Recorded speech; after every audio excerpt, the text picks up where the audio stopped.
नमस्कार दोस्तों, एक बार फिर हाज़िर हो गया हूँ मैं एक नए आईपीओ के रिव्यू के साथ।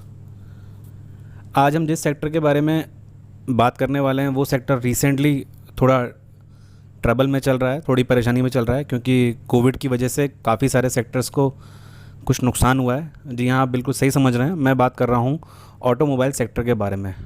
नहीं, मैं किसी कार और व्हीकल बनाने वाली कंपनी के आईपीओ के बारे में बात नहीं कर रहा। मैं बात कर रहा हूँ ऑटोमोबाइल सेक्टर को स्पेयर पार्ट्स सप्लाई और मैन्युफैक्चरिंग करने वाली एक बड़ी कंपनी के बारे में। जी हाँ, थंबनेल से आप समझ चुके होंगे, मैं बात कर रहा हूँ सोना कॉमस्टार के आईपीओ के बारे में। चलिए हम इस वीडियो को समझने के लिए कुछ पॉइंट्स में इसको डिवाइड कर देते हैं, हमें ये पूरा वीडियो ईजीली समझ में आ सके। सबसे पहले मैं बात करता हूँ कंपनी की प्रोफाइल के बारे में।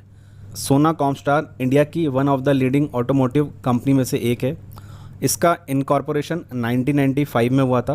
यह कंपनी का जो मेन बिजनेस है वो है कुछ ऑटोमोटिव कंपोनेंट्स बनाना, जैसे differential assemblies, gears, conventional and micro hybrid starter Motors etcetera. अगर हम क्रिसिल की रिपोर्ट की माने तो ये company top 10 auto component manufacturer में शामिल की जाती है। इस कंपनी का मार्केट फॉरेन में भी है, जैसे चाइना, अमेरिका, यूरोप और इंडिया में तो इसका मार्केट है ही सही। अब हम बात करते हैं कंपनी के बिजनेस मॉडल के बारे में।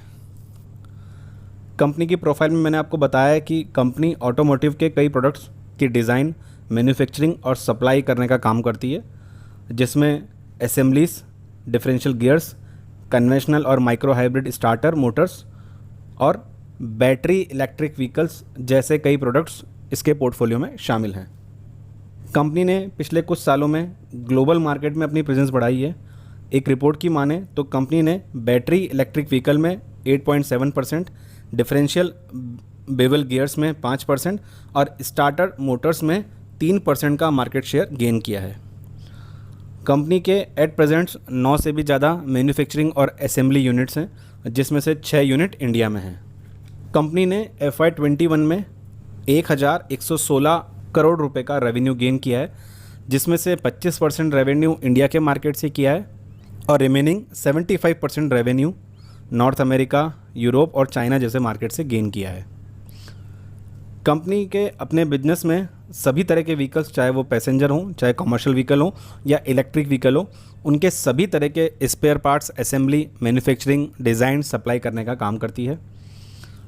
इसके जो पोर्टफोलियो में प्रोडक्ट शामिल हैं उनका एक स्क्रीनशॉट मैं स्क्रीन पर शेयर कर रहा हूँ, जिसमें इन सब के स्पेयर पार्ट्स और उनका रेवेन्यू और उनका परसेंटेज भी हमें बता रखा है।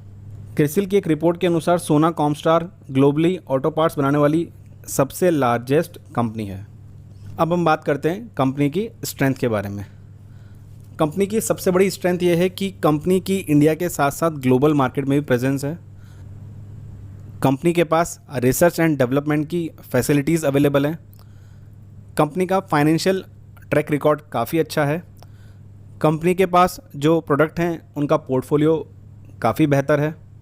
और एक और कंपनी की स्ट्रेंथ है, वो है कंपनी के पीछे का बैक सपोर्ट। जी हाँ, इस कंपनी के पीछे का बैक सपोर्ट काफ़ी स्ट्रॉन्ग है, one of the largest AMC। अब हम बात करते हैं कंपनी की फ्यूचर पॉसिबिलिटीज़ और रिस्क के बारे में। जैसे कंपनी के पास अपना स्ट्रॉन्ग नेटवर्क है, कंपनी के पास रिसर्च एंड डेवलपमेंट्स की अच्छी खासी फैसिलिटीज़ हैं। कंपनी ने लास्ट ईयर्स की अगर आप रिपोर्ट देखें तो कंपनी ने इलेक्ट्रिक व्हीकल मार्केट में अपने पार्टिसिपेशन को इंक्रीज़ किया है। कंपनी ने पिछले कुछ सालों से ग्लोबल मार्केट में अपनी प्रेजेंस बढ़ाई है और साथ ही हर साल गवर्नमेंट की पॉलिसीज़ की वजह से ऑटोमोबाइल सेक्टर और बैटरी इलेक्ट्रिक व्हीकल्स के मार्केट को बूस्टअप करने के लिए गवर्नमेंट अलग अलग स्कीम्स निकालती है, जो अगेन इस बिज़नेस के लिए काफ़ी फेवरेबल हैं।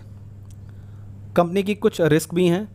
कंपनी की डिपेंडेंसी बल्क ऑर्डर पे है। बल्क ऑर्डर से मेरा मतलब है कंपनी अपने टॉप क्लाइंट्स के ऊपर डिपेंड है। कंपनी का बिजनेस टॉप क्लाइंट से कंपनी को 2019 में, 20 में, 21 में रिस्पेक्टिवली 79%, 18% और 79% का रेवेन्यू गेन हुआ है, जो अगेन सबसे बड़ा रिस्क है, क्योंकि अगर कोई बल्क ऑर्डर कैंसिल होता है तो उसका इफ़ेक्ट सबसे पहले सोना कॉमस्टार की फाइनेंशियल पोजीशन पे पड़ेगा। कंपनी की जो सबसे बड़ी स्ट्रेंथ है यानी ग्लोबल प्रेजेंस, वही सबसे बड़े रिस्क है, क्योंकि फ्यूचर में कोरोना जैसी अगर कोई सिचुएशन किसी भी फॉरेन मार्केट में आती है, उसका इफ़ेक्ट अगेन कंपनी के बिजनेस में ज़रूर पड़ेगा। कंपनी की जो भी टीम है वो क्वालिफाइड प्रोफेशनल्स की टीम है। अगर फ्यूचर में कभी क्वालिफाइड प्रोफेशनल्स कंपनी को नहीं मिल पाए तो कंपनी के बिजनेस को काफ़ी इफ़ेक्ट हो सकता है। कंपनी के बल्क ऑर्डर पे एक और रिस्क है और वो है क्रेडिट रिस्क। कंपनी को जब भी कोई ऑर्डर मिलता है तो कंपनी उसके लिए अपने सप्लायर से रॉ मटेरियल क्रेडिट पे लेती है, और अगर फ्यूचर में वो कॉन्ट्रैक्ट ब्रीच हो जाता है तो जो भी क्रेडिट पे रॉ मटेरियल सोना कॉमस्टार ने लिया है वो उसके लिए अगेन एक क्रेडिट रिस्क बन जाती है। अब हम बात करते हैं कंपनी के फाइनेंशियल्स के बारे में। आप स्क्रीन पर कंपनी के फाइनेंशियल्स देख पा रहे होंगे। यहाँ पर आपको 31 मार्च 19 से 31 मार्च 21 तक की एसेट्स की डिटेल दे रखी है, जो एक इंक्रीजिंग ऑर्डर में है। कंपनी का रेवेन्यू अगर आप ध्यान से देखें ये भी इंक्रीजिंग हुआ है, पर कंपनी का प्रॉफिट आफ्टर टैक्स कोरोना की वजह से 31 मार्च 2020 के बाद थोड़ा सा डिप हुआ है, जो कि लगभग सभी बिजनेस के साथ है। और अभी भी अगर हम बात करें तो ऑटोमोबाइल सेक्टर स्ट्रगल में ही चल रहा है, अभी भी कोई सिचुएशन इतनी अच्छी नहीं हुई है। तो शायद कंपनी का एक क्वार्टरली रिजल्ट अभी और कम प्रॉफिट के साथ हमें देखने को मिल सकता है। अब हम बात करते हैं इसके लिस्टेड पेयर्स की। कंपनी के लिस्टेड पेयर्स में Motherson Sumi, Sundaram, Varroc engineering, Bosch, Bharat Forge, Mahindra CI automotive जैसे बड़े बड़े नाम शामिल हैं।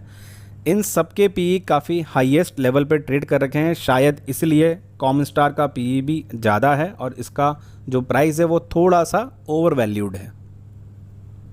अब हम बात करते हैं आईपीओ डिटेल्स की और आईपीओ का क्या ऑब्जेक्टिव है।